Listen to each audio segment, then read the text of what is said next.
إن الحمد لله نحمده ونستعينه ونستغفره ونؤمن به ونتوكل عليه ونعوذ بالله من شرور أنفسنا ومن سيئات أعمالنا من يهده الله فلا مضل له ومن يضلل فلا هادي له ونشهد أن لا إله إلا الله وحده لا شريك له ونشهد أن محمدا عبده ورسوله أرسله بالحق بشيرا ونذيرا وداعيا إلى الله بإذنه وسراجا منيرا.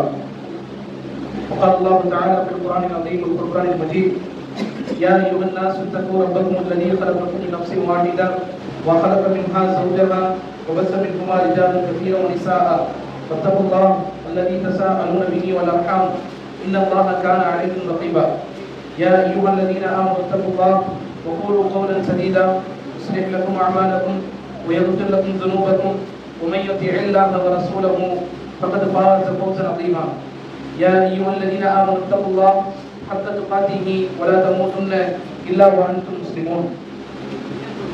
سبحانك لا علم لنا إلا ما علمتنا إنك أنت العليم الحكيم. رب اشرح لي صدري ويسر لي أمري واحلل عقدة من لساني يفقهوا قولي. கணிதத்துக்குரிய சகோதரர்களே, சகோதரிகளே, மாணவ செல்வங்களே, அல்லாஹ்வுடைய மாபெரும் கருணையினால் அவன் நம் மீது கடமையாக்கக்கூடிய ஜும்மாவுடைய தொழுகையை நிறைவேற்றுவதற்காக ஒன்று கூடியிருக்கிறோம். அல்லாஹ் சுப்ஹானஹு வ தஆலா நாம் செய்கின்ற இந்த அமலுக்கும் ஏனைய எல்லா அமல்களுக்கும் உண்டான நிறைவான பலனை ஈருலகிலும் தந்தருவானாக என்கின்ற பிரார்த்தனையோடு ஒரு சில விஷயங்களை எனக்கும் உங்களுக்குமாக நினைவூட்டிக் கொள்ளலாம் என்று நான் ஆசைப்படுகிறேன். ஒருமுறை உமர் இப்னு கத்தாப் ரலியல்லாஹு அன்ஹு அவர்கள் மதீனாவுடைய வீதியிலே அவர்கள் இரவு நேரத்தில் சென்று கொண்டிருக்கிறார்கள். அந்த நேரத்திலே ஒரு நபர் இப்படியாக ஒரு துஆ ஒன்றை கேட்கிறார்: அல்லாஹும்ம ஜஅல்னி மின் இபாதத்தில் கலீல், அல்லாஹும்ம ஜஅல்னி மின் இபாதத்தில் கலீல் என்று அந்த நபர் கேட்கிறார். யா அல்லாஹ், குறைவான அந்த நபர்களோடு என்னையும் நீ சேர்த்து வைப்பாயாக என்பதுதான் அதனுடைய பொருள். குறைவான அந்த நபர்களோடு என்னை நீ சேர்த்து வைப்பாயாக என்று அந்த நபர் பிரார்த்தனை செய்து கொண்டிருக்கிறார். இதை கேட்ட உமர் இப்னு கத்தாப் ரலியல்லாஹு அன்ஹு அவர்கள் இந்த துஆவை மின் ஐன அதைத பி ஹாதிஹி துஆ, இந்த துஆவை நீங்க எங்கிருந்து கொண்டு வந்தீங்க, இந்த துஆ நான் கேட்டதே இல்லையே, புதுசா இருக்குது அப்படின்னு சொல்லிட்டு அவர் என்ன செய்யறாருன்னா அவர் உமர்லாட்ட ரிப்ளை பண்றார். அப்புறம் அந்த நபர் சொல்கிறார்: நான் குர்ஆனிலே ஒரு ஆயத்தை பார்த்தேன், அது அல்லாஹ் சொல்லிட்டான், ஒரு கலீலும் மின் இபாதிய ஷக்கூர், என்னுடைய அடியார்களிலே மிக குறைவானவர்கள் தான் நன்றி செலுத்தக்கூடியவர்களாக அவர்கள் இருக்கிறார்கள் என்று சொன்ன மாத்திரத்திலே இப்ப பக்கா சையதுனா உமர் இப்னு கத்தாப் அதை கேட்ட உடனே உமர் அவர்கள் அழுகிறார்கள். அழுது விட்டு இந்த துஆவை அவர்களும் என்ன செய்யறாங்கன்னா உடனே கேட்கிறார்கள்: அல்லாஹும்ம ஜஅல்னா மின் இபாதத்தில் கலீல், யா அல்லாஹ், உன்னுடைய அடியார்களிலே அந்த குறைவான அந்த அடியார்களோடு எங்களை நீ சேர்த்து வைப்பாயாக என்று உமர் இப்னு கத்தாப் ரலியல்லாஹு அன்ஹு அவர்கள் கேட்ட சம்பவம் பதிவாக்கப்பட்டிருக்கிறது. அன்பிற்கினிய சகோதரர்களே, உமர் அல்லாஹ்வை அள வைத்த அந்த செய்தி விஷயம் என்ன, அல்லாஹ் சுப்ஹானஹு வ தஆலா ஏன் அப்படி சொல்லி காட்டுகிறான் என்பதை பற்றி உண்மையிலேயே நாம் சிந்திக்க வேண்டிய ஒரு விஷயமாக இருந்து கொண்டிருக்கிறது. உமர் ரலியல்லாஹு அன்ஹு அவர்கள் போன்ற சஹாபாக்கள் எல்லாம், அது போன்ற மனிதர்கள் எல்லாம் மிக இலகுவான சில விஷயத்தில் அழுதுவிட மாட்டார்கள். அவர்கள் அழுகிறார்கள், அவர்கள் உணர்ச்சி வசப்படுகிறார்கள் என்று சொன்னால் கட்டாயமாக அந்த விஷயத்தில் ஒரு அபரிவிதமான ஒரு முக்கியத்துவம் அதில் கொடுக்கப்பட்டிருக்கிறது. அல்லது அது மிக ஒரு முக்கியமான அல்லாஹ்வோடு நெருக்கமான ஒரு விஷயமாக இருக்கின்ற காரணத்தினால்தான் இது போன்ற நபர்கள் அந்த விஷயத்தில் நிலை குறைவார்கள். அப்ப அப்படிப்பட்ட ஒரு விஷயமாக இருந்த காரணத்தினால்தான் சரி பரவாயில்ல, இப்படி ஒரு துஆ எனக்கு தெரியல, நான் மனப்பாடம் பண்ணி ஓதிக்கிறேன் அப்படிலாம் என்ன செய்யல, உமர் ரலியல்லாஹு சொல்லல, எமோஷனல் ஆயிட்டாங்க. அவரு அந்த துஆவை சொல்றாரு, அதை கேட்ட உடனே உமர்லாஹ் வந்து இங்க எங்க இருந்து கொண்டு வந்தீங்கிறாங்க. உடனே அந்த ஆயத்தை கேட்ட உடனே உமர்லாஹ் ஆயிட்டு எமோஷன் ஆகி அழுதுட்டாங்க. என்ன சொல்றான் அல்லாஹ், என்னுடைய அடியார்களே மிக குறைவானவர்கள் தான் எனக்கு நன்றி செலுத்தக்கூடியவர்களாக இருக்கிறார்கள் அப்படின்னு உமர்லாஹ்க்கு பயம். அந்த குறைவான ஆட்கள் நான் இல்லாமல் போயிருக்கணும். ஏன்னா அல்லாஹ் சுப்ஹானஹு வ தஆலா சொர்க்கத்தை வந்து அலங்காரம் பண்ண இருக்கிறதே இந்த மக்களை வச்சுதான். இந்த யார் வந்து தனக்கு நன்றி செலுத்தக்கூடியவர்களாக அவர்கள் இருப்பார்களோ அவர்களைத்தான் அல்லாஹ் ரப்பல் ஆலமீனுக்கு மிக நெருக்கத்துக்குரியவர்களாக அவர்கள் இருப்பார்கள். ஏனென்றால் எனதமை சகோதரர்களே, ரசூல் ஸல்லல்லாஹு அலைஹி வஸல்லம் அவர்கள் உங்கள் எல்லோருக்கும் தெரியும், வாழ்க்கையில் அவர்கள் படாத கஷ்டம் எதுவும் கிடையாது. அவர்கள் மனைவியை இழந்திருக்கிறார்கள், குழந்தைகளை இழந்திருக்கிறார்கள், நல்ல வயது வந்த நேரத்திலும் அந்த குழந்தையை இழந்த அவருடைய மகளை ரசூல் ஸல்லல்லாஹு அலைஹி வஸல்லம் அவர்கள் இழந்திருக்கிறார்கள். தாவாவுடைய ஆரம்ப காலகட்டத்தில் அவர்களுக்கு மிக நெருக்கமாக இருந்த அவருடைய பெரிய தந்தை அபூ தாலிபை ரசூல் ஸல்லல்லாஹு அலைஹி வஸல்லம் அவர்கள் இழந்திருக்கிறார்கள். இப்படி ஒவ்வொரு காலகட்டத்திலும் பார்த்தால் அவங்களுடைய என்டையர் லைஃபுமே ஆரம்ப காலகட்டத்திலிருந்து அவர்கள் அனாதையாக்கப்பட்ட அந்த நாளிலிருந்து அவங்க பிறக்கும் போதும் பாப்பா இல்லை, அப்துல்லா இல்லை, அனாதையான நிலையில் தான் ரசூல் ஸல்லல்லாஹு அலைஹி வஸல்லம் வளர்க்கப்படுகிறார்கள். பிறந்த கொஞ்ச நாளில் 6 வயது அடைகின்ற போது தாயையும் ரசூல் ஸல்லல்லாஹு அலைஹி வஸல்லம் இழந்து விட்டார்கள். இப்படி அவங்க பயோகிராஃபியில பார்த்தோம்னா பெரிய ஒரு கஷ்டம். ஆமுல் ஹுஸ்ன் அப்படின்னு சொல்லியே ரசூலுல்லாஹ்வுடைய அந்த ஹிஸ்டரியில மட்டும் தான் அப்படி இருக்கிறது. ஆமுல் ஹுஸ்ன் என்று சொன்னால் ரொம்ப கவலைக்குரிய ஆண்டு. அந்த ஆண்டில் ஹதீஜா ரலியல்லாஹு அன்ஹா அவர்கள் இழந்தார்கள், அபூ தாலிபை இழந்தார்கள். அவங்களுடைய பல கஷ்டங்கள் அந்த ஆண்டிலே ஏற்பட்ட காரணத்தினால் ஹிஸ்டோரியன்ஸ், வாழ்க்கை வரலாறை சொல்லக்கூடியவர்கள் ஆமுல் ஹுஸ்ன், இது கவலைக்குரிய ஆண்டு என்று சொல்லக்கூடிய அளவிற்கு ரசூலுல்லாஹ்வுடைய வாழ்க்கை ஒரு வருட காலம் கவலையோடையே கடந்திருக்கிறது. இவ்வளவு இன்னல்கள். தாயிஃபுக்கு மார்க்கத்தை கொண்டு போய் சொல்லலாம், அல்லாஹ்வை வணங்குவதற்காக மக்களை அழைக்கலாம் என்று செல்ல போன அந்த இடத்தில் சிறுவர்களை அழைத்து அவர்கள் குஃபார்கள் கற்களால் அவர்களை ரசூல் ஸல்லல்லாஹு அலைஹி வஸல்லம் அடித்தார்கள். முகம் முழுவதும் இரத்தமாக அவர்கள் கரண்டைக்கால் வரைக்கும் அந்த இரத்தம் இருந்தது. அபூஜஹல் கூட ஹெல்ப் பண்ணக்கூடிய அளவுக்கு மோசமான நிலைக்கு ரசூல் ஸல்லல்லாஹு அலைஹி வஸல்லம் அவர்கள் அந்த நேரத்திலே அவர்கள் தள்ளப்பட்டார்கள். இப்படி வாழ்க்கையில் ரொம்ப ஒரு லக்ஸரியாக கம்ஃபர்டபுளாக ரசூல் ஸல்லல்லாஹு அலைஹி வஸல்லம் அவர்கள் எங்கேயாச்சும் வாழ்ந்தார்களா அப்படின்னு பார்த்தா இல்லை. எல்லா நிலையிலும் ரசூல் ஸல்லல்லாஹு அலைஹி வஸல்லம் கஷ்டம்தான், சோதனை தான், அடி உதை திட்டு, இது எல்லாத்தையும் ரசூலுல்லாஹ் வாங்கி தான் 63 வருஷ காலமும் அவர்களுக்கு கடந்திருக்கிறது. அவர் 3 நாட்கள் தொடர்ந்து சாப்பிடாத ஒரு நிலையும் இருந்திருக்கிறது. சும்மா ஒரு வேளை 2 வேளைலாம் கிடையாது, 3 நாட்கள் ரசூல் ஸல்லல்லாஹு அலைஹி வஸல்லம் செய்தது இல்லை, சாப்பிட்டது இல்லை. அஹ்ஸாபுடைய யுத்தத்தில் அந்த ட்ரென்ச் அந்த குழியை தோண்டக்கூடிய அந்த நேரத்தில் ரசூல் ஸல்லல்லாஹு அலைஹி வஸல்லம் சஹாபாக்களும் சாப்பாட்டுக்கு வழி இல்லாமல் பசி தெரியக்கூடாது என்பதற்காக தன்னுடைய வயிறுகளிலே கற்களை கட்டி கொண்டார்கள். இது எல்லாத்தையும் நீங்க மனசுல வச்சு நம்மளை நீங்க கம்பேர் பண்ணிக்கிட்டே வரணும். இதுல வந்து நீங்க ஒரு செய்தியாக நீங்க கேட்டுக்கொள்ளாமல் நம்மளுடைய நிலையையும் அல்லாஹ்வுடைய தூதர் ஸல்லல்லாஹு அலைஹி வஸல்லம் அந்த நிலையையும் நீங்க அப்படியே கம்பேர் பண்ணிட்டே வந்தால் மட்டும்தான் இதை வந்து எமோஷனலாகவும் இதிலிருந்து படிப்பினையும் நம்மளால் பெற முடியும். தகவலை மட்டும் நம்ம எடுக்கக்கூடாது. நம்மளை அல்லாஹ் சுப்ஹானஹு வ தஆலா ரொம்ப நிம்மதியாக வாழ வைத்திருக்கிறார். எந்த கஷ்டமும் கிடையாது. இஸ்லாத்தை பின்பற்றுவதில் எமக்கு எந்த கஷ்டமும் கிடையாது. இஸ்லாத்தை நடைமுறைப்படுத்துவதில் எமது வாழ்க்கையில் எந்த கஷ்டமும் கிடையாது. நம்ம யாரும் அடிக்க போகிறார்களா, தலையை எடுத்துருவோம் யாராச்சும் சொல்றாங்களா, நம்ம வீடு அபகரிச்சிரும் சொல்லி யாராச்சும் சொல்றாங்களா, இப்படி எந்த பிரச்சனையும் இல்லாம சுமூகமாக நம்ம என்ன செஞ்சிருக்கோம். பலஸ்தீனத்துடைய கதியா நமக்கு இருந்து கொண்டு இருக்கிறது, எந்த பிரச்சனையும் இல்லை.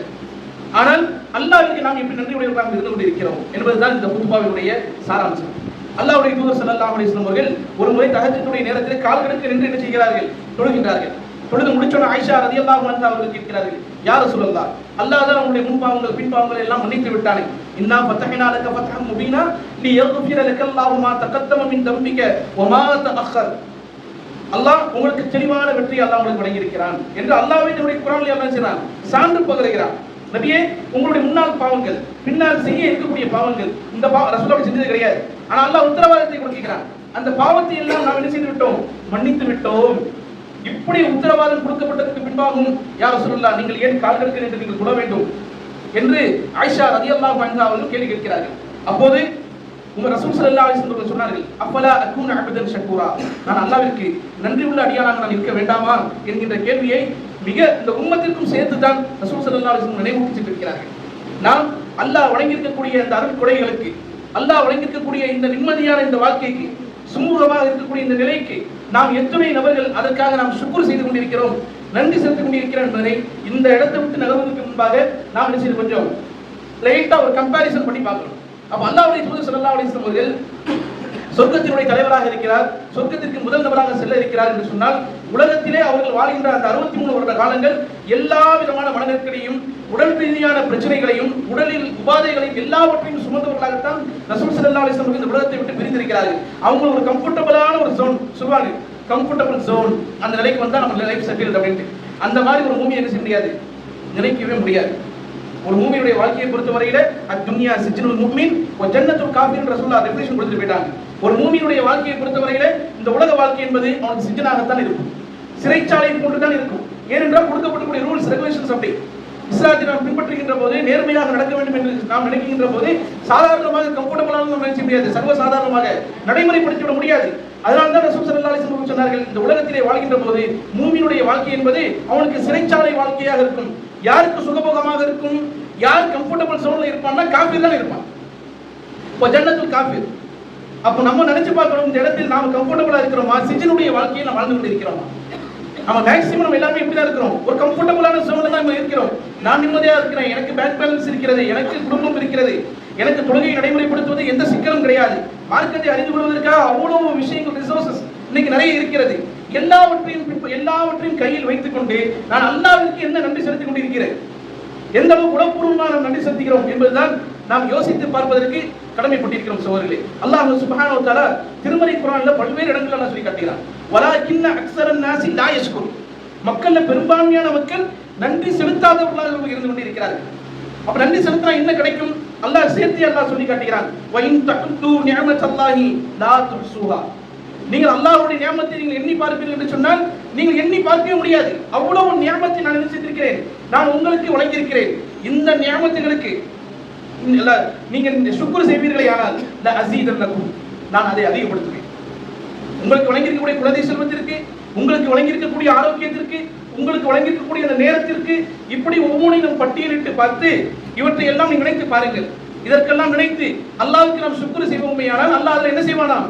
அதை அதிகப்படுத்துவானாம். அபிவிருத்தி நம்ம சொல்ற பரக்கத், அந்த பரக்கத் என்பது நேரத்தில் அல்லாஹ் பரக்கத்தை தருவான், பொருளாதாரத்தில் அல்லாஹ் பரக்கத்தை தருவான், குழந்தை செல்வத்திலே அல்லாஹ் பரக்கத்தை தருவான், என்னுடைய ஆரோக்கியத்தில் அல்லாஹ் பரக்கத்தை தருவான், குடும்பத்திலே ஒரு பரக்கத்.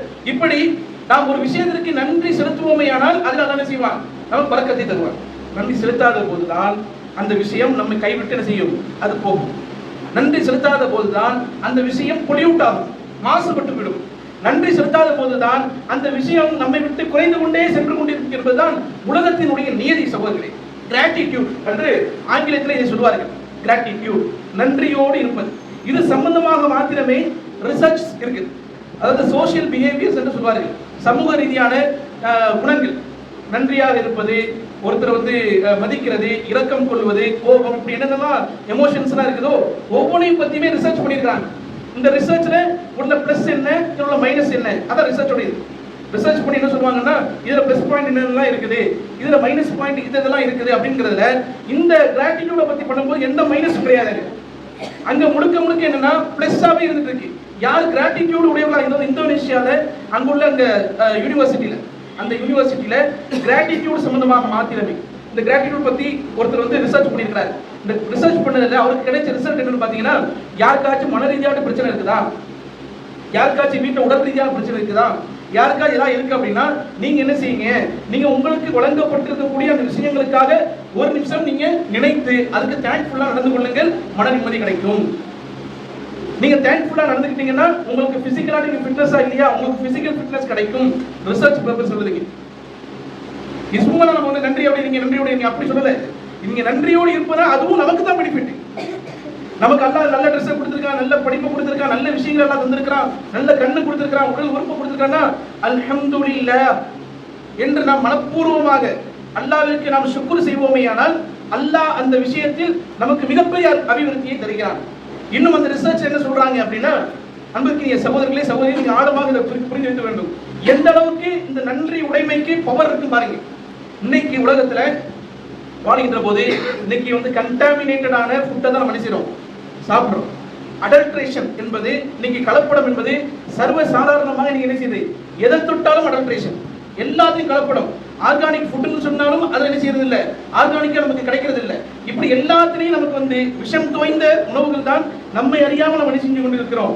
உணவை உண்டு கொண்டு இருக்கிறோம், வழியும் கிடையாது, எங்கேயாவது ஒரு இடத்துல செஞ்சிடறோம், சாப்பிட்டுறோம். இப்படி சாப்பிட்டோம் என்றால் இந்த டாக்ஸிக், இந்த உணவு பாய்சனைஸ்டா இருக்குது. அந்த பாய்சனை விட்டு நம்ம வெளியே வரணுமே. ஆனால் அழகான இந்த ரிசர்ச் என்ன சொல்றாங்கன்னா, யார் நன்றி உடையவர்களாக இருப்பாங்கன்னு சொன்னால் அந்த டாக்ஸிக் அவங்க உடம்பை எதுவுமே செய்யாது. டாக்ஸிக் என்ன செய்யாது, அந்த ஒரு விஷயங்கள் அது ஏதோ சாப்பிட்டுட்டாரு, அது ஏதோ ஒன்று இருக்குது, ஃபுட் பாய்சன் ஆகிற மாதிரி ஏதாவது விஷயம் இருக்குது. ஆனால் அதே இது அவர் நன்றியோடு அதை நினைத்து அவன் தனக்கு கிடைச்ச சாப்பாடு, இறைவா எனக்கு இது தந்திருக்கிறேன். அவன் வேற ரிசர்ச் பண்ணிக்கிறாங்க, எனக்கு யாருக்குமே சாப்பாடு கிடைக்காத போது எனக்கு சாப்பாடு கிடைச்சிருக்கு, என் உடம்புக்கு கிடைச்சிருக்கு, எனக்கு தேவையான எனர்ஜி கிடைச்சிருக்கு அப்படிங்கிற அந்த நன்றி உணர்வோடு ஒருத்தன் சாப்பிடுறான். அவன் சாப்பிட்டு முடிச்சுட்டு அவன் தேங்க்ஃபுல்லோடு இருக்கிறான் அப்படின்னா அவன் அந்த உணர்வுக்காக, அந்த உணர்வு இருக்கு இல்ல, அது என்சைம்ஸை கிரியேட் பண்ணும். அந்த நன்றி உணர்வுங்கிறது நம்ம பாருங்களேன், அந்த ஒரு ஃபீலிங் ஒன்று வரும். ஒரு கோபத்தில் இருக்கும்போது உடம்பு சூடாகுது இல்லை, கோபமாக இருக்கும்போது உடம்பு சூடாகுது, பொறாமப்படும் போது உடம்பு சூடாகுது, அன்பு காட்டும் போது உடம்பு ஒரு மாதிரி ரிலாக்ஸா இருக்குது, சந்தோஷமா ஒரு ஃபீலிங்கா இருக்கும் போது உடம்பு ஒரு மாதிரி வெயிட்லெஸ்ஸா ஃபீல் பண்றோம். நம்ம ஒரு சிரிப்பு காட்டுறாரு, ஹியூமர் பண்ணும்போது அந்த ஹியூமரஸா நம்ம சிரிக்கிறோம். அதை கேட்டோன்னு நமக்கு என்ன செய்யுதுன்னா சிரிப்பு வருது, உடம்பு வெயிட்லெஸ்ஸா இருக்குது, சந்தோஷமா இருக்குது. இப்படி ஒவ்வொரு எமோஷன்ஸ்க்கும் உடம்பு என்ன செய்யுது, ஒவ்வொரு விதமான கெமிக்கல்ஸ் என்ன செய்யுது, அது கொடுக்குது. ஒவ்வொரு விதமான கெமிக்கல்ஸ் உண்டாகும், தானாக சுரக்கும். அதே மாதிரி நன்றியோடு நம்ம இருக்கும்போது அது ஒரு என்சைம் வந்து சுரக்குது, ஒரு கெமிக்கலை சுரக்குது. அந்த கெமிக்கல் என்ன செய்யும்னா உடம்புல ஏதாச்சும் ஒரு டாக்ஸிக் இருக்குது, ஒரு பாய்சனைஸ்டா இருக்குது அப்படின்னா அதை உடைச்சு விட்டுரும்.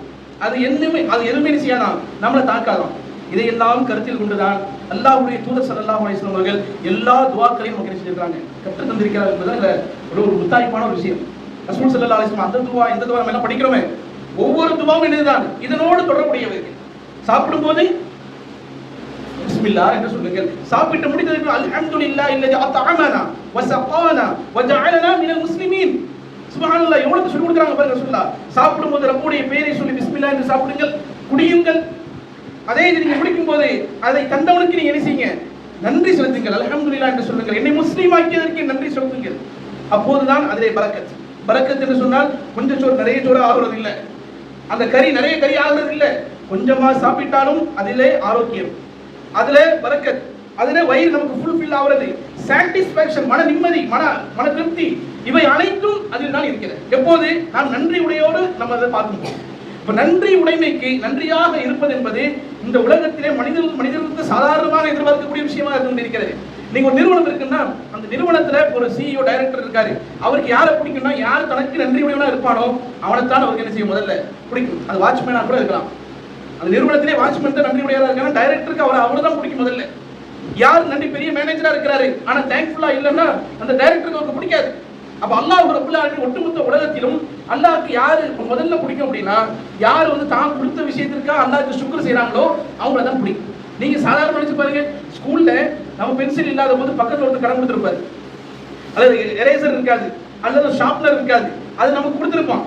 அந்த நேரத்தில் நம்மகிட்ட இல்லை, அதுக்காக நம்ம என்ன செய்வோம்னா பெருசா பென்சில் கொடுத்துட்டான், ஷார்ப்னர் கொடுத்துட்டான், இதுக்கு இன்னைக்கு அதை கேட்கறான் இதை கேட்கறான், நம்ம நினைச்சிருவோம்.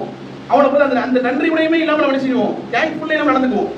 பென்சில் கொடுத்ததுக்கு ஸ்நாக்ஸை கேட்கறான்ப்பா, ஒரு ஷார்ப்னர் கொடுத்ததுக்கு அதை கேட்கறான்ப்பா, அந்த நோட்டை கேட்கறான்ப்பா, இப்படி நம்ம சின்ன வயசுலயே நம்ம என்ன செய்யணும் யோசிக்கும்.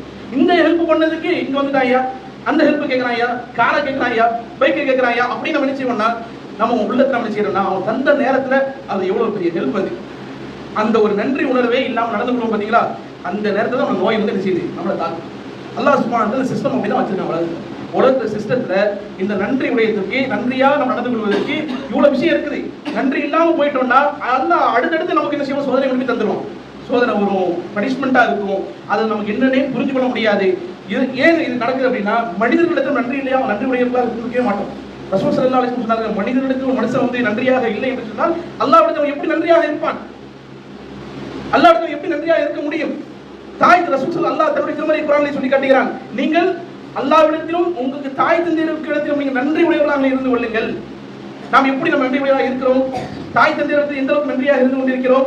ரசூல் ஸல்லல்லாஹு அலைஹி வஸல்லம் தன்னுடைய தாயை இழந்தார்கள், தந்தையை இழந்தார்கள், அவங்களுடைய கபர்களுக்கு போய் அழுதிருக்கிறார்கள். தாய் இல்லையே, தாய் இருந்தால் நல்லா இருக்குமே, தந்தை இருந்திருந்தால் நல்லா இருக்குமே, அல்லாஹ்வுடைய தூதர் அழுதிருக்கிறார்கள். அவ்வளவுத்தையும் பெற்றிருக்கக்கூடிய நாம் அந்த தாய்க்கும் அந்த தந்தைக்கும் எவ்வளவு நன்றி உடையவராக இருந்து கொண்டிருக்கிறோம். ஒரு முறை அனாதை இல்லத்தை போய் பாருங்கள், அனாதை இல்லத்துக்கு சென்று பாருங்கள். அந்த தாயும் இல்லாமல் தந்தையும் இல்லாமல் அந்த குழந்தைகளுடைய அந்த அந்த சாட்டிஸ்ஃபேக்ஷன் யாரும் பண்ண முடியாது. அந்த அன்பு வாப்பா அம்மா கொடுக்கக்கூடிய அன்பு மாதிரி யாராவது கொடுக்க முடியுமா? எவ்வளவுதான் என்னதான் கோடிக்கணக்கில் ஒருத்தர் வாங்கி தந்தாலும் கூட வாப்பா வாங்கி தர 5 ஸ்டாருக்கு ஈடாகாது, உமா வாங்கி தர 5 ரூபாய் டெய்ரி மில்க்கு ஈடாகாது. உமாவை அரவணைக்கிற மாதிரி இன்னொரு லேடி வந்து நிச்சய முடியாது, அவங்கள அரவணைக்க முடியாது. அவ்வளவு வீட்டுல வாங்கி வச்சிருக்க, வீட்டுல அத்தாவும் அம்மாவும் இருக்கிறாங்க, அவங்களுக்கு நம்ம எவ்வளவு நன்றி உடையவர்களாக இருந்து கொண்டு இருக்கிறோம். பெரியவங்களா இருக்கட்டும் சிறியவர்களா இருக்கட்டும் யோசித்து பார்ப்பதற்கு கடமைப்பட்டு இருக்கிறோம். இவர்கள் விஷயத்தில் நாம் எவ்வளவு நன்றி செலுத்துகின்றோமோ, இவங்க விஷயம் எப்படி நன்றி செலுத்துறது? எனவே சகோதரர்களே, அவருக்கு தேவையான விஷயத்தை பூர்த்தி செய்வது. பெரியவங்களாக இருப்பாங்க, வயது முதிர்ந்த நிலையில் இருப்பார்கள்னா அவங்களுடைய தேவையை பூர்த்தி செய்வது. சிறு குழந்தைகளாக நடந்து கொள்வார்கள், சின்ன பிள்ளைத்தனமா நடந்து கொள்வாங்க. பொறுத்து கொள்ளுவது. நம்ம சின்ன பிள்ளையா இருக்கும் போது எங்க வாப்பா உமாவை நம்ம என்ன எப்படி பாதுகாத்துட்டாங்களோ அதே மாதிரி நடந்து கொள்வதுதான் அவங்க விஷயத்தில் நாம் நன்றியாக இருந்து கொள்வது சகோதரர்களே. அப்படி நாம் நன்றியாக இல்லை என்று சொன்னால் நாம் ஒரு கட்டத்தில் அதே நிலைமைக்கு போகின்ற போது தாயாகவோ தந்தையாகவோ நாம் பேரண்ட்ஸாக மாறும்போது நம்முடைய குழந்தைகள் நம்மை செய்ய மாட்டார்கள், மதிக்க மாட்டார்கள். நமக்கான அந்த பரக்கத்து நமக்கு இல்லாமல் போய்விடும், நம்மை விட்டு அவர்கள் ஓடி விடுவார்கள். எனவே சகோதரர்களே, இந்த இடத்தில் உங்களுக்கு அனாலிசிஸ் ரிசர்ச்காக உங்களுக்கு சொல்கிறேன். எனவே சகோதரர்களே, சிலர் வந்து என் பிள்ளை அப்படி வளர்த்தேன், இப்படி வளர்த்தேன், என் காலேஜில் படிக்க வச்சேன், ஸ்கூலில் படிக்க வச்சேன், இங்கிலீஷ் மீடியத்தில் படிக்க வச்சேன், அவ்வளோ செலவழிச்சேன், நீ போயிட்டா, அந்த பையன் அப்படி போயிட்டான், அவ்வளோ படிக்க வச்சேன், அமெரிக்காவில் இருக்கான், வரவே மாட்டேங்கிறான், ஒழுங்கா காசு அனுப்ப மாட்டேங்கிறான், என்ன பிரச்சனை அப்படின்னு ஒழுங்கா ரிசர்ச் பண்ணி பார்த்தீங்கன்னா அந்த விஷயத்திற்காக அவர் ஒரு துளி கூட அல்லாஹ்வுக்கு சுக்ர் செய்திருக்க மாட்டார். தன்னுடைய மகன் நல்ல நிலையில் இருக்கிறான், ஆரோக்கியமான இந்த குழந்தைக்காக அல்லாஹ்வுக்கு ஒரு முறை கூட செஞ்சிருக்க மாட்டாரு. யா அல்லாஹ், இவ்வளவு பேர் குழந்தையே இல்லாமல் இருந்து கொண்டிருக்கிறார்கள், எனக்கு நீ குழந்தையை தந்திருக்கிறாயே, இந்த குழந்தைக்காக யா அல்லாஹ் உனக்கே எல்லா புகழும். அதை நினைச்சு உளப்பூர்வமா சும்மா அல்ஹம்துலில்லாஹ் சொல்றது கிடையாது, சும்மா தேங்க்ஸ் சொல்றது கிடையாது, அது உளப்பூர்வமாக சொல்ல வேண்டும். அதை சொல்லும் போது உணர்வு ஏற்படணும். எல்லாருக்கும் இல்லாத எனக்கு கிடைச்சிருக்குது, எல்லாருக்கும் கிடைக்காத உணவு எனக்கு கிடைச்சிருக்குது. இப்படி உண்மையிலேயே நம்ம வந்து ஆராய்ச்சி பார்த்தோம்னா ஏன் இந்த பிள்ளை இந்த வீட்டை விட்டு போச்சு, ஏன் இந்த பையன் இந்த வீட்டை விட்டு போனா, ஏன் இந்த பையனை வச்சு இவ்வளவு சோதனைகள் இவனுக்கு, இந்த பிள்ளையை வச்சு ஏன் சோதனை என்று சொன்னால் இந்த குழந்தைகளுடைய விஷயத்தில் இந்த தாய் தந்தையர்கள் என்ன செய்திருக்க மாட்டார்கள், சுக்ர் செய்திருக்க மாட்டார்கள். அல்லாஹ்வுக்கு நன்றி செலுத்தாத காரணத்தினால் அல்லாஹ் அதோட பரக்கத்தை என்ன செஞ்சுட்டான், நல்லா சம்பாதிப்பாரு, நல்ல ஹை போஸ்ட் தான் இருப்பாரு, அவளை வச்சு உங்களுக்கு என்ன செஞ்சிருக்காது, ஒரு பிரயோஜனம் இருந்திருக்காது. காரணம் என்ன சொன்னால் தாயும் தந்தையும் அந்த விஷயத்திலே சுக்ர் செய்யாதவர்களாக இருந்திருப்பார்கள். இப்படிதான் ஒவ்வொரு விஷயத்தில், வாகனத்தில் கூட இந்த ரிசர்ச்ல பாத்தீங்கன்னா ஒரு வாகனத்தில் கூட அந்த வாகனம் இருக்குது, அந்த வாகனத்தில் ஏனோ தானோ பயன்படுத்திக்கிறோம், ஒரு வாகனத்தை ஏனோ தானோ பயன்படுத்தணும், மெயின்டெனன்ஸ் பண்றது கிடையாது, ஒன்றும் செய்யறது கிடையாது. அது நமக்கு இல்லாத போது நம்ம எப்படி இருந்தோம், இருக்கும் போது நம்ம எப்படி இருந்து கொண்டிருக்கிறோம், அந்த உணர்வே இல்லாமல், கிராட்டிடியூடே இல்லாம, அந்த தேங்க்ஃபுல்லோட இல்லாம அந்த காரோ பைக்கோ ஏனோ தானோ நம்ம யூஸ் பண்றோம் அப்படின்னா அது ஒரு கட்டத்துல அது பரக்கத்தை இழந்து விடும், பரக்கத்தை இழந்து விடும். அதே இது கார் சும்மா லோ மாடலா தான் இருக்கு, சாதாரண கார் தான், ப்ராப்பரா மெயின்டைன் பண்றேன், அது தந்ததற்காக அல்லாஹ்வுக்கு சுக்ர் செய்றேன். இந்த வண்டி இல்லாட்டா எனக்கு என்னென்ன விளைவுகள் எல்லாம் ஏற்படும் நினைச்சு நான் அதுக்கு அல்லாஹ்வுக்கு நான் நன்றி செலுத்துறதும் போது சாதாரண வண்டி தான், ஆனா அதுல பரக்கத்து இருக்கும், லாங் லைஃபா இருக்கும், அதை வச்சு எந்த பிரச்சனையும் எனக்கு ஏற்படாது, அது எனக்கும் என்னுடைய குடும்பத்திற்கும் மிகப்பெரிய ஒரு உபயோகமான ஒரு பொருளாக அது இருந்து கொண்டிருக்கும். இப்படிதான் சகோதரர்களே, மனிதர்களும் சரி, நம் வீட்டில் உள்ள பொருட்களும் சரி, அந்த பொருட்கள் விஷயத்திலும் மனிதர்களுடைய விஷயத்திலும் நாம் சுக்ர் செய்யவில்லையே ஆனால் அதனுடைய பரக்கத் எடுபட்டு போய்விடும். ஆகவே எனது சகோதரர்களே சகோதரிகளே, நன்றி செலுத்துவதில் ஆக முக்கியமான ஒரு பரக்கத் என்பது ஒரு முக்கியமான விஷயமாக இருந்து கொண்டிருக்கிறது. அல்லாஹ் சுப்ஹானஹு வ தஆலா எப்படி அல்லாஹ்வுடைய தூதர் ஸல்லல்லாஹு அலைஹி வஸல்லம் அவர்கள் உலகத்தில் வாழ்கின்ற போது அல்லாஹ்விற்கு நன்றி உள்ள அடியாராக வாழ்ந்துவிட்டு சென்றார்களோ அதே உணர்வோடு நானும் நீங்களும் வாழ்ந்து மரணிக்க அல்லாஹ் நமக்கு நல்ல ஒரு புரிவானாக என்று கேட்டுக்கொண்டு ஜும்மாவுடைய முதல் உரையை முடித்துக் கொள்கின்றேன். வாஹிரு தஅவானா அல்ஹம்துலில்லாஹி ரப்பில் ஆலமீன். அல்ஹம்துலில்லாஹி அல்லதி ஹதானா லிஹாதா வமா குன்னா லினஹ்ததிய லௌலா அன் ஹதானா அல்லாஹ். அன்பிற்கினிய சகோதரர்களே சகோதரிகளே, இந்த முதல் ஹுத்பாவிலே நன்றி செலுத்துவதனுடைய முக்கியத்துவம் எந்த அளவுக்கு இருக்கிறது, அது எந்த அளவுக்கு நம்முடைய தனிப்பட்ட வாழ்க்கையில் எவ்வளவு பெரிய ஒரு பாதிப்புகளை ஏற்படுத்தும் என்பதை பற்றிய ஒரு சில விஷயங்களை உங்களோடு நாம் பகிர்ந்து கொண்டோம். இதை நீங்கள் என்ன செய்யலாம்னா இன்ஷா அல்லாஹ் இந்த ஜும்மா விட்டு நீங்கள் போகும்போது ஒரு 5 நிமிஷம் நீங்கள் என்ன செய்யலாம், யோசிச்சு பாருங்க. நம்மளுடைய பர்சனல் லைஃப்ல ஒரு இம்பாக்ட் ஆகாத வரைக்கும் அது ஒரு மிகப்பெரிய ஒரு மாற்றத்தை நமக்கு செய்யாது, ஏற்படுத்தாது. நீங்க இன்ஃபர்மேஷனா மட்டுமே நீங்க கேட்டு பயான் நல்லா இருந்துச்சு, அந்த விஷயம் நல்லா இருந்துச்சு அப்படின்னு கேட்டுட்டு போகாம பர்சனல் லைஃப்ல நமக்கு எங்க அது வந்து மீட் ஆகுது, எங்க நம்ம வந்து விட்டுட்டோம் அப்படின்னு நீங்க யோசிச்சு நீங்க உடனே அல்லாஹ்வுக்கு சுக்ர் செஞ்சு பாருங்க. அந்த விஷயத்தை நமக்கு என்ன செஞ்சிடும், உடனே சொல்யூஷன் கிடைக்கும், அந்த விஷயத்தில் சொல்யூஷன் கிடைக்கணும். நான் இதை வந்து நம்ம இந்த விஷயத்தை பற்றி நம்ம ரிசர்ச் பண்ணி படிச்சதுக்கு அப்புறம் நானுமே பர்சனலா கேட்டு பார்த்திருக்கேன். நன்றி உள்ள துஆக்கள் அங்கீகரிக்க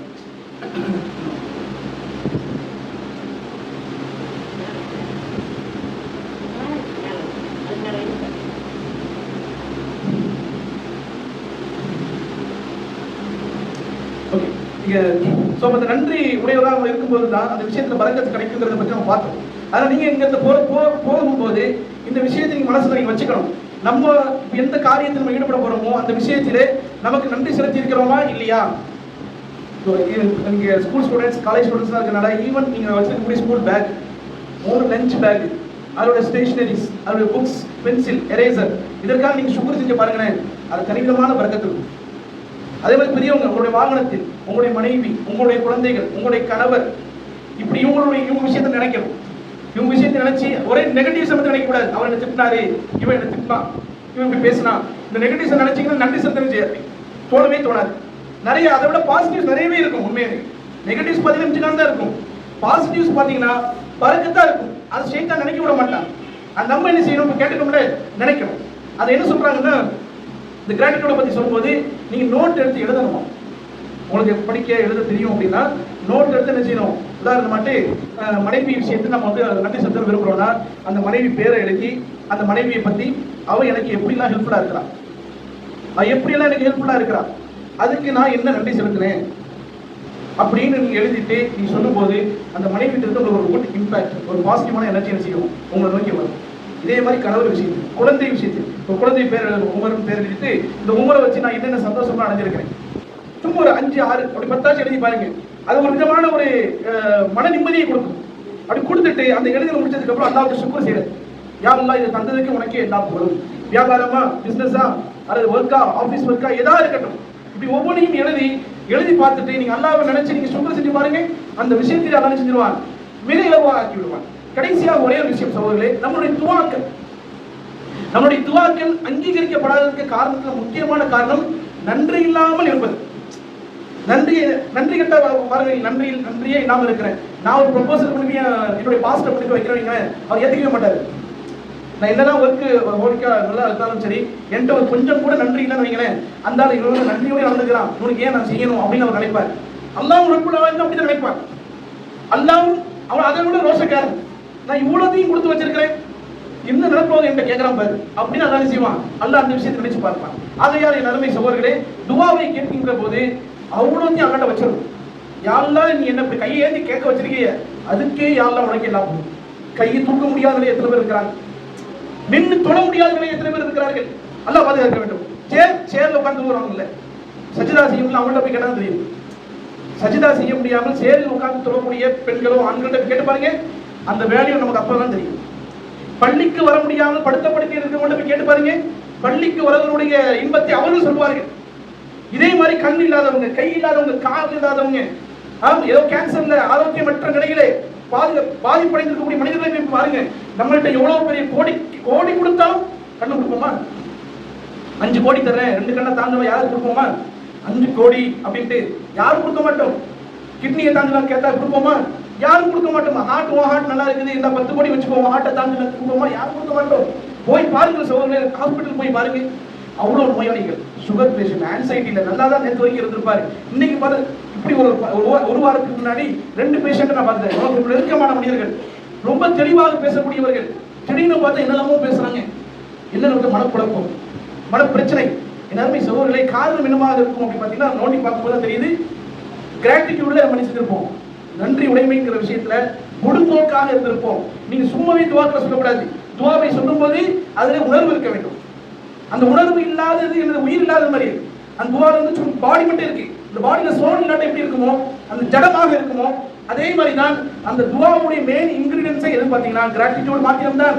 அல்லாஹ்விடத்திலே அந்த உணர்வோடு நம்ம கேட்க வேண்டும். யா அல்லாஹ், எனக்கு ஹிதாயத்தை வழங்கியிருக்க உனக்கே எல்லா புகழும். அல்லாஹ் குர்ஆனில் சொல்லி காட்டுகிறான், அல்ஹம்துலில்லாஹி அல்லதி ஹதானா லிஹாதா வமா குன்னா லினஹ்ததிய லௌலா அன் ஹதானல்லாஹ். யா அல்லாஹ், எனக்கு இந்த நேர்வழி காட்டியதற்காக உனக்கே எல்லா புகழும். நீ மட்டும் எனக்கு நேர்வழி காட்டாவிட்டால் ஒருபோதும் அந்த ஹிதாயத்தை நான் அடைந்திருக்க மாட்டேன் என்று என்னிடத்தில் கேளுங்கள் என்று அல்லாஹ் சொல்லி காட்டுகிறான். குர்ஆனுடைய ஆயத். முதல்ல ஹிதாயத், நம்முடைய ஆரோக்கியம், நம்முடைய குடும்பம், நம்முடைய குழந்தை, இந்த பிளஸ்ஸான பாசிட்டிவான இந்த என்வாயன்மெண்ட் ஒவ்வொன்றையுமே நினைத்து அல்லாஹ்விடத்தில் நாம் கேட்கும் போது அந்த விஷயத்தை அல்லாஹ் பரக்கத் செய்வான். என் அருமை சகோதரர்களே, நாம் நல்ல முறையில் தொழுகின்றோம், குர்ஆனை ஓதுகிறோம் என்று சொன்னால் அல்லாஹ்வுக்கு நாம் சுக்ர் செய்ய வேண்டும். சுக்ருடைய விஷயத்தில் ஒரு விஷயத்தை சொல்வார்கள், யார் ஒரு விஷயத்திலே சுக்ர் செய்வார்களோ அதை தொடர்ந்து செய்வதற்கு அல்லாஹ் என்ன செய்வானா, உதவி புரிவான். யார் தொழுகைக்காக அல்லாஹ்விடம் நம்ம சுக்ர் செய்யறோம் அப்படின்னா தொடர்ந்து தொழுவதற்கான வழியை அல்லாஹ் ஏற்படுத்துவான். குர்ஆன் ஓதுவதற்கு அல்லாஹ்வுக்கு சுக்ர் செய்யறோமா, குர்ஆனை தொடர்ந்து ஓதுவதற்காக அல்லாஹ் உதவி புரிவான். நீங்க சேரிட்டி கொடுக்குறீங்க, சேரிட்டி கொடுப்பதற்கும் அல்லாஹ்க்கு நம்ம செய்யணும். சதக்கா பண்றோம், சதக்கா கொடுக்கிறதுக்கான வழிவகைகளை அல்லாஹ் ஏற்படுத்தி தந்தானே, அதுக்கு சுக்ர் செஞ்சோம்னா தொடர்ந்து சதக்காக்கள் செய்வதற்கு, இப்படி ஒவ்வொரு விஷயமும் தொடர்ச்சியாக நடக்க வேண்டுமே. ஆனால் அதற்காக நம்ம என்ன செய்ய வேண்டுமா, நன்றி உடையவர்களாக இருக்க வேண்டும். அதனால தான் ரசூல் ஸல்லல்லாஹு அலைஹி வஸல்லம் அவர்கள் தொழுகை முடிந்ததற்கு முன்பாக அவர் ஒரு துஆவை கேட்டார்கள். அல்லாஹும்ம அஇன்னி அலா திக்ரிக வ ஷுக்ரிக வ ஹுஸ்னி இபாதத்திக. அற்புதமான துஆ, சும்மா சொல்லி தரல ரசூலுல்லாஹ், விஷயம் இருக்குது. அல்லாஹும்ம யா அல்லாஹ் அஇன்னி, எனக்கு நீ உதவி புரிவாயாக, அலா திக்ரிக, உன்னை நினைவு கூறுவதற்கு. நம்ம இப்போ உட்கார்ந்தா நினைவு கூற முடியும், பள்ளிவாசலுக்குள்ள உட்கார்ந்தா மட்டும் தான் சுப்ஹானல்லாஹ் அல்ஹம்துலில்லாஹ் மட்டும் தான் சொல்ல முடியும். பள்ளிவாசலை விட்டு வெளியே சென்று விட்டோம் ஆனால் அல்லாஹ்வை நினைவு கூறுவதற்கு அவனுடைய உதவி இல்லாம முடியாது. அவன் நினைக்கணும், இந்த உசேன் இந்த நேரத்துல என்னை நினைக்கணும், அல்லாஹ் நினைச்சா மாத்திரம் தான் நம்மளால முடியும். அதற்கு அல்லாஹ்வுடைய உதவி தேவை. மனைவியோடு குழந்தைகளோடு பேரண்ட்ஸோடு இருக்கும்போது ரப்புல் ஆலமீனை நினைத்து பார்ப்பது, பொருளாதாரத்தை பரக்கத்து ஏற்படுகின்ற போது ரப்புல் ஆலமீனை நினைத்து பார்ப்பது, அவனுடைய உதவி தேவை. ஐன்னி அலா திக்ரிக வ ஷுக்ரிக, நன்றி செலுத்துவதற்கும் அவனுடைய என்ன வேண்டும்? உதவி வேண்டும். நாம் நன்றி செலுத்துவதற்கும் அவனுடைய உதவி வேண்டும். வ ஹுஸ்னி இபாதத்திக, இபாதத் செய்வது மட்டுமல்ல, வ ஹுஸ்னி இபாதத்திக, அழகான முறையிலே அல்லாஹ்வை வணங்குவதற்கும் அவனுடைய உதவி இல்லாமல் முடியாது என்பதனை அல்லாஹ்வுடைய தூதரே செஞ்சிருக்கிறாங்க. ஒவ்வொரு தொழுகைக்கு பின்னாடியும் இந்த துஆவை ரசூல் ஸல்லல்லாஹு அலைஹி வஸல்லம் கேட்டிருக்கிறார்கள். என்ன துஆ? அல்லாஹும்ம அஇன்னி அலா திக்ரிக வ ஷுக்ரிக வ ஹுஸ்னி இபாதத்திக, யா அல்லாஹ் உன்னை நினைவு கூறுவதற்கும் உனக்கு நன்றி செலுத்துவதற்கும் உனக்கு அழகான முறையிலே நாங்கள் இபாதத் செய்வதற்கும் எனக்கு நீ உதவி புரிவாயாக என்று அல்லாஹ்வுடைய தூதர் ஸல்லல்லாஹு அலைஹி வஸல்லம் கேட்டிருக்கிறார்கள். ஆகையால் நன்றி செலுத்துவது சர்வ சாதாரணமாக செய்து விட முடியாது அல்லாஹ்வுடைய உதவி அல்லாமல். ஆகவே அல்லாஹ் சுப்ஹானஹு வ தஆலா இறுதி மூச்சுள்ள வரைக்கும் அவருடைய அந்த முழுமையான அந்த உதவியை பெற்று நன்றி உள்ள அடியானாக வாழ்ந்துவிட்டு மரணிக்கக்கூடிய பாக்கியத்தை நம் அனைவருக்கும் அல்லாஹ் தந்தருள்வானாக என்கிற பிரார்த்தனையோடு உரை முடித்துக் கொள்கிறேன். ரப்பனா வலம்னா அன்ஃபுஸனா வ இல்லம் தக்ஃபிர் லனா வ தர்ஹம்னா லனகூனன்ன மினல் காஸிரின். ரப்பனா اغفر لنا ولإخواننا الذين سبقونا بالإيمان ولا تجعل في قلوبنا غلا للذين آمنوا ربنا إنك رؤوف رحيم. اللهم أعز الإسلام عن المسلمين وأذل الشرك والكفرة والمشركين ودمر أعداءك أعداء الدين. اللهم انصر عبادك المستضعفين في كل مكان. اللهم انصر عبادك المستضعفين في كل مكان. اللهم انصر عبادك المستضعفين في كل مكان. ربنا آتنا في الدنيا حسنة وفي الآخرة حسنة وقنا عذاب النار. وآخر دعوانا الحمد لله رب العالمين. السلام عليكم ورحمة الله وبركاته.